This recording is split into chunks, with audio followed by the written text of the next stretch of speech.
नमस्कार। राजकीय स्नातकोत्तर महाविद्यालय 12 की ई क्लासेस में आपका स्वागत है। आज हम प्रयोगवाद के प्रमुख कवियों का अध्ययन करेंगे। प्रयोगवादी काव्यधारा के अधिकांश कवि मध्य वर्ग के हैं और उनमें से अधिकतर कवि अपने व्यक्तिगत सुख दुख एवं संवेदना को काव्य का सत्य मानकर नए नए माध्यमों से अभिव्यक्त करते हैं। प्रयोगवादियों ने भोगे हुए यथार्थ को, व्यक्तिक अनुभूतियों को ईमानदारी एवं सच्चाई के साथ व्यक्त किया। वे व्यापक जनजीवन की पीड़ा को अभिव्यक्ति न देकर व्यष्टि चेतना को अभिव्यक्ति देते हैं। सच्चिदानंद हीरानंद वात्स्यायन अगेय। अगेय एक प्रयोगधर्मी कवि थे। प्रकृति सौंदर्य एवं मानव सौंदर्य का चित्रण इन्होंने अपनी रचनाओं में किया है। इनकी रचनाओं में विद्रोह, निराशा, भावुकता एवं कुंठा का चित्रण हुआ है। इनकी रचनाओं में बौद्धिकता एवं व्यंग्य को देखा जा सकता है। अगेय ने तारसप्तक के प्रकाशन से ही अपनी प्रयोगधर्मिता का परिचय दिया था। इसके बाद प्रकाशित होने वाले दूसरा सप्तक तथा तीसरा सप्तक भी इसी श्रृंखला में हैं। तारसप्तक के प्रकाशन से जिस प्रयोगवादी काव्यधारा का श्री गणेश हुआ, आगे चलकर उसी का विकास नई कविता के रूप में हुआ। अगेय प्रयोगशील नूतन परंपरा के ध्वजवाहक होने के साथ साथ अपने पीछे अनेक कवियों की उस जमात को लेकर चलते दिखाई पड़ते हैं जो उन्हीं के समान नवीन विषयों एवं नवीन शिल्प के समर्थक हैं। कवि के सामने सबसे बड़ी समस्या है प्रेषणीयता की। अगेय जी की मान्यता है कि पुरानी भाषा, पुराने शब्द, पुराने उपमान, पुराने प्रतीक और पुराने बिंब वर्तमान संवेदनाओं एवं भावानुभूतियों को अभिव्यक्त करने में पूर्ण सक्षम नहीं हैं। इसलिए कवि को नई भाषा की तलाश रहती है। वह नए उपमान खोजता है और नए प्रतीकों एवं बिंबों की खोज करता रहता है। इसी को आलोचकों ने प्रयोगधर्मिता कहा है। अगेय इसमें अग्रणी है।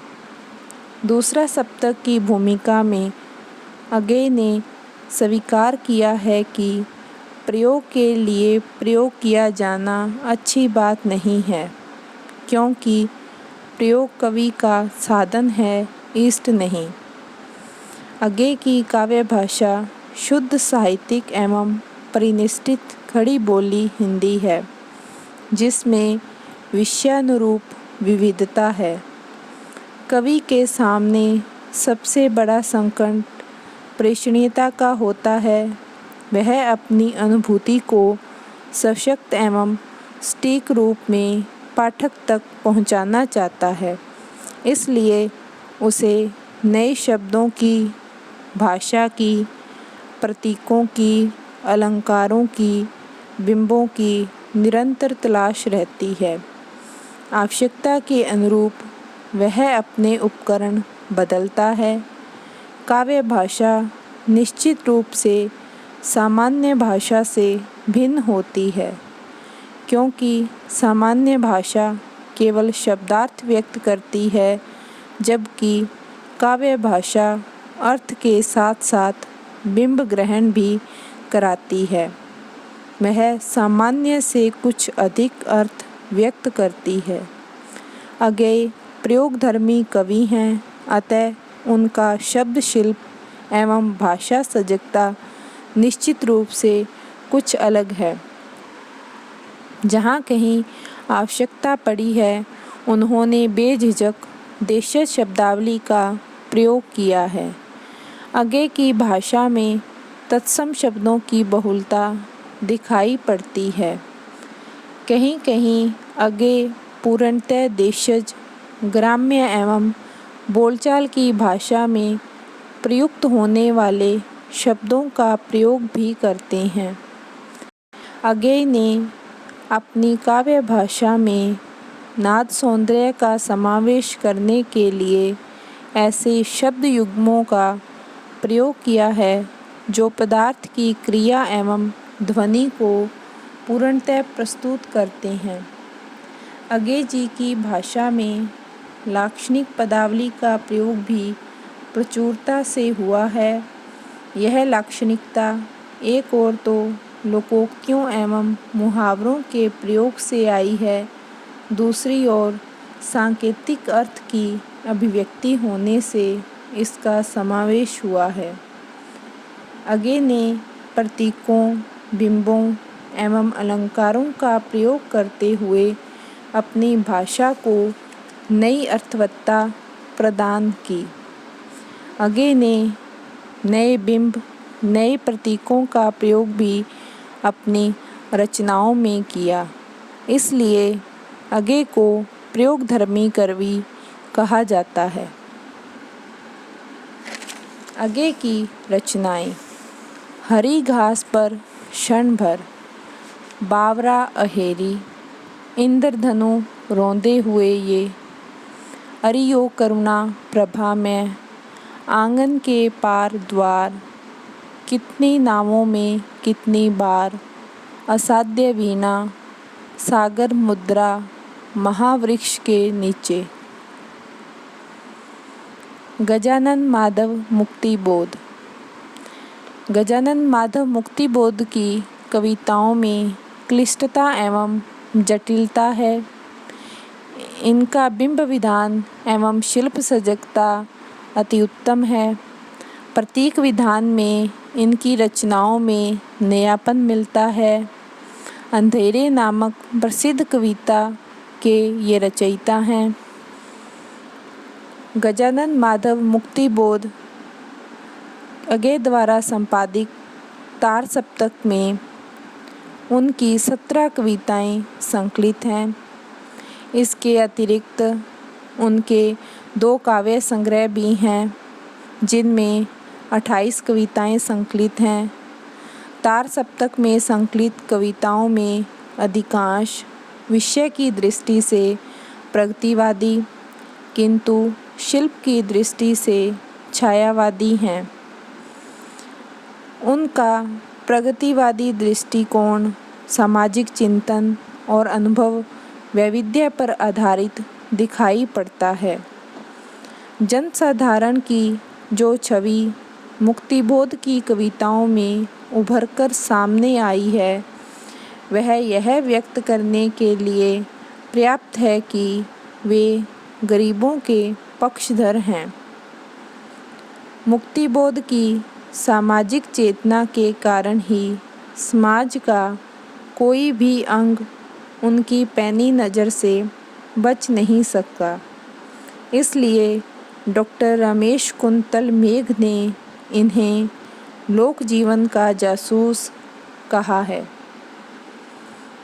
मुक्तिबोध की कविताएं समसामयिक जीवन एवं परिवेश की विसंगतियों को पूर्णतः अभिव्यक्ति देने में सफल कही जा सकती हैं।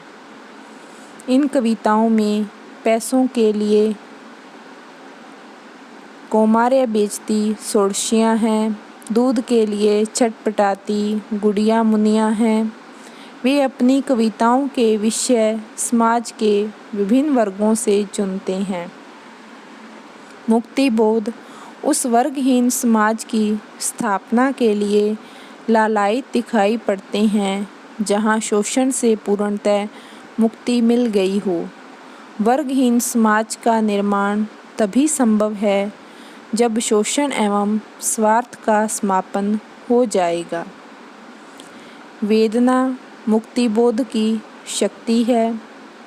यह उन्हें समाजोन्मुख बनाती है। यह उन्हें समाज से जोड़ती है। उनकी प्रसिद्ध कविता अंधेरे में अस्मिता की खोज नहीं है, अपितु इस अस्मिता का जन चेतना में विलय है, जिसमें वह और भी अधिक व्यापक एवं विस्तृत हो गई है।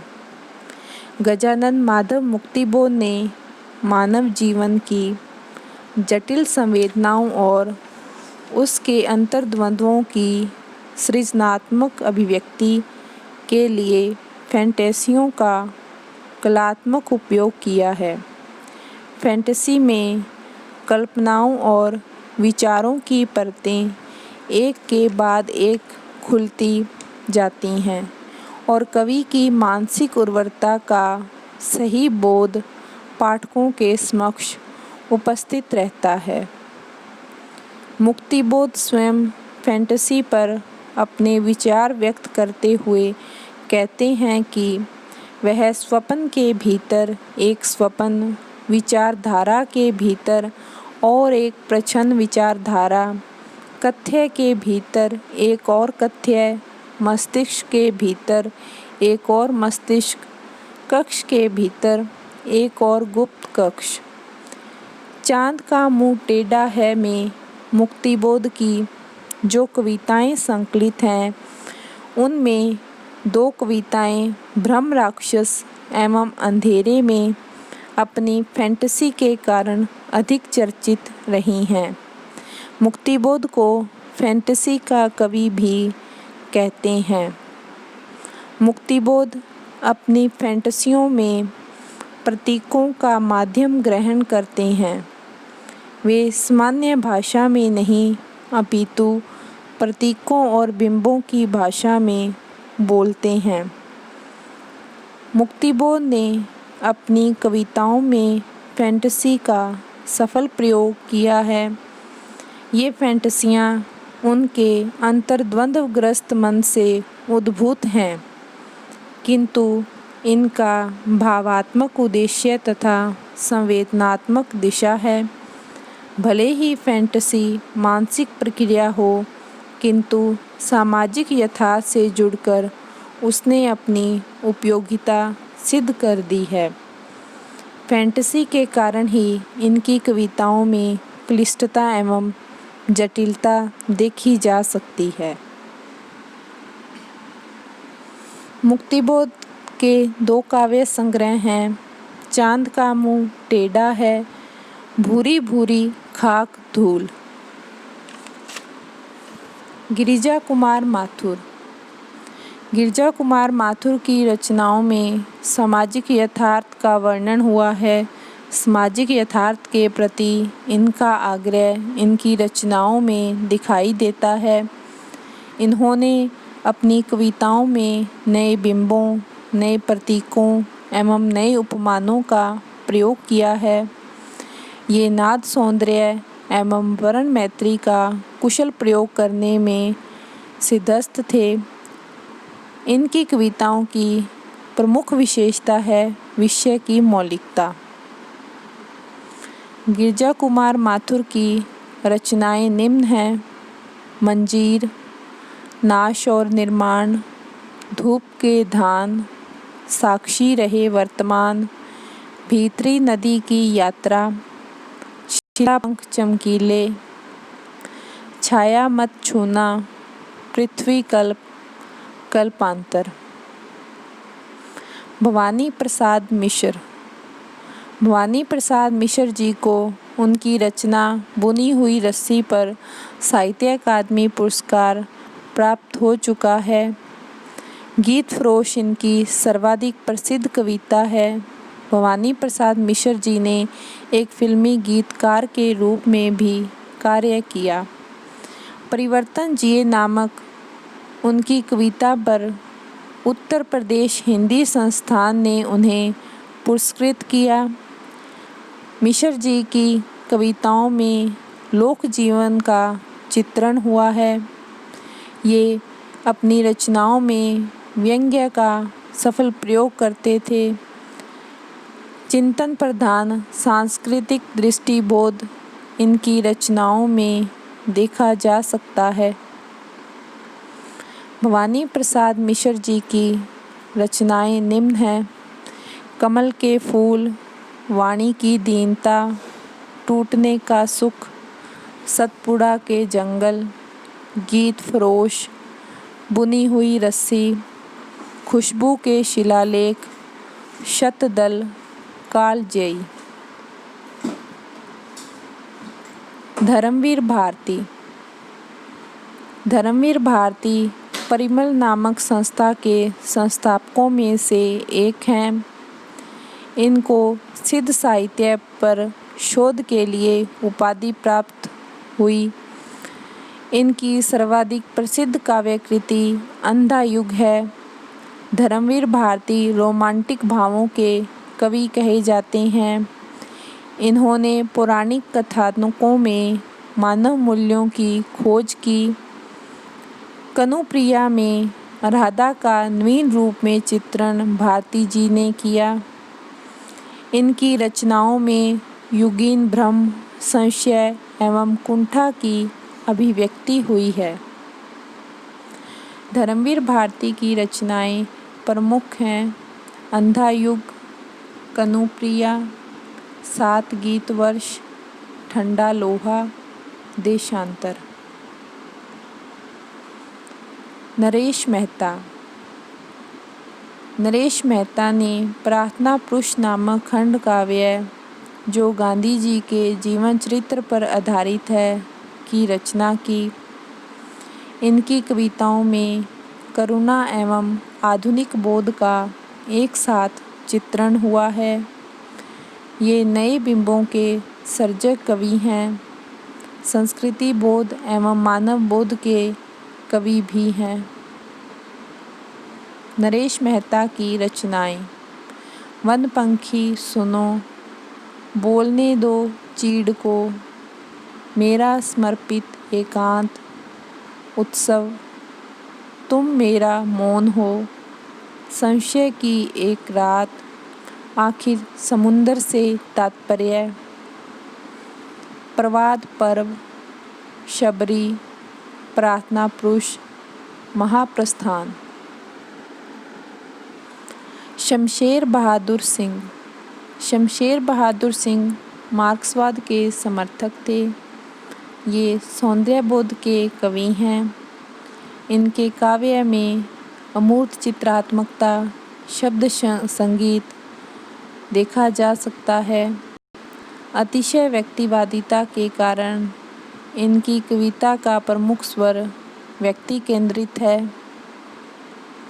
शमशेर बहादुर सिंह की रचनाएं निम्न हैं: चुका भी नहीं हूँ मैं, इतने पास अपने, काल तुझसे होड़ मेरी, बात बोलेगी हम नहीं, उदिता। हिंदी काव्य में प्रयोगवाद के उपरांत नई कविता का विकास हुआ, जो प्रयोगवाद का ही उत्तरोत्तर विकसित रूप है। इसलिए जो कवि प्रयोगवादी कवि थे, जो तार सप्तक के कवि थे, वही आगे चलकर नई कविता से संबंधित रचनाएं लिखने लगे।